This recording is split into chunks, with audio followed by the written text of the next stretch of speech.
Halo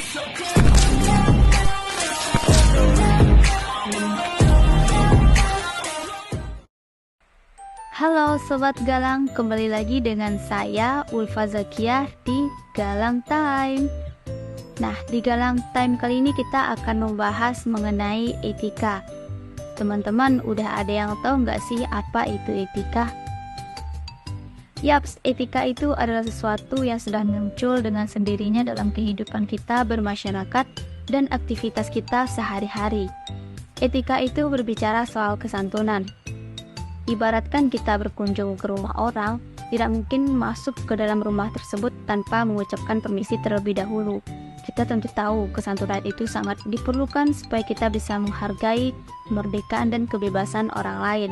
Makanya di zaman dimana saat ini kita semua sudah menggunakan media sosial, perlu juga ada etika untuk menjaga keramahan dan kedamaian yang ada di media sosial. Nah, oke, saya akan bagikan 5 etika yang perlu kita miliki ketika kita bermain di media sosial.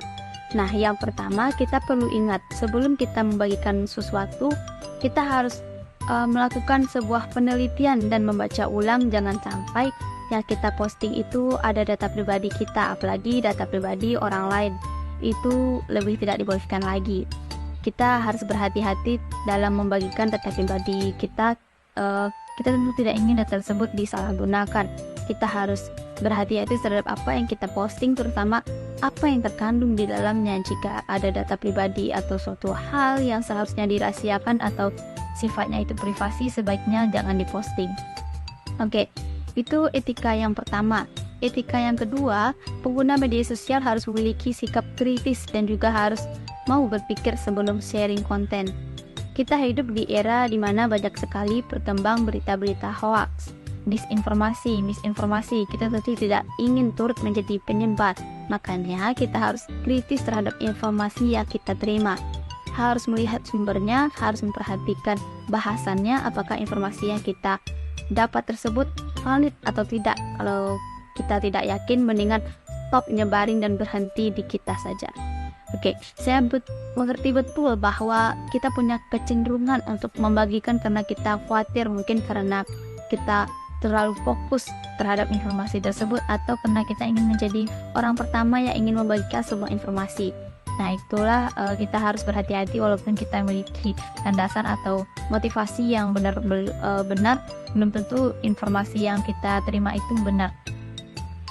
Nah, etika yang ketiga itu ada buat para pelaku media sosial yang suka sekali mengambil musik, quotes, video, film, atau apapun yang sudah jelas dan valid sumbernya. Kita harus mengapresiasi sumber tersebut, yaitu dengan kita mention atau kita tulis sumbernya dari mana. Kalau kita ingin karya dan ide kita dihargai, kita pun juga harus belajar menghargai karya dan ide orang lain. Nah, etika yang keempat sangat umum dan saya yakin semuanya setuju, yaitu kita harus memperhatikan gaya bahasa kita.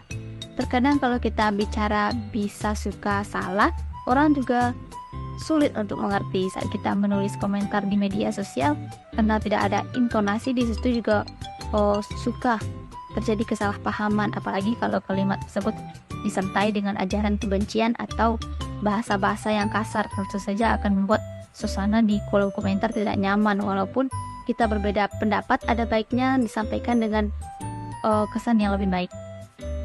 Nah, yang kelima, ini sangat penting karena saat kita membuat akun media sosial, kita harus memberikan kejelasan tentang akun tersebut. Di sini saya tidak berbicara soal data pribadi yang harus dibagikan atau disebarkan, tetapi penting sekali untuk menjelaskan keberadaan kita, paling tidak dengan gambar. Kenapa? Karena banyak sekali akun-akun palsu, akun-akun animals, yaitu akun yang tidak dikenali, karena gambarnya bukan dirinya, tidak pernah posting sesuatu yang berhubungan dengan dirinya, atau bahkan tidak pernah posting sama sekali tapi ikut komen di mana menebarkan kebencian atau kata-kata kasar. Nah, mari sama-sama kita kembangkan etika ini supaya kita semua bisa nyaman dan menikmati saat bermain media sosial. Ingat, dengan kita sama-sama mengembangkan etika dan kesantunan seperti ini, justru bisa membuat suasana bermain di media sosial kita itu lebih nyaman, lebih asyik, lebih seru, dan membersihkan dari segala informasi hoax dan ajaran kebencian. Itu merupakan salah satu hal yang ingin kita wujudkan di Indonesia saat ini. Oke, itulah dia kelima etika dalam bermedia sosial dari saya Ulfa Zakia. Pamit undur diri, sampai ketemu lagi di video-video menarik Galang Time berikutnya. Wassalamualaikum warahmatullahi wabarakatuh. Bye bye.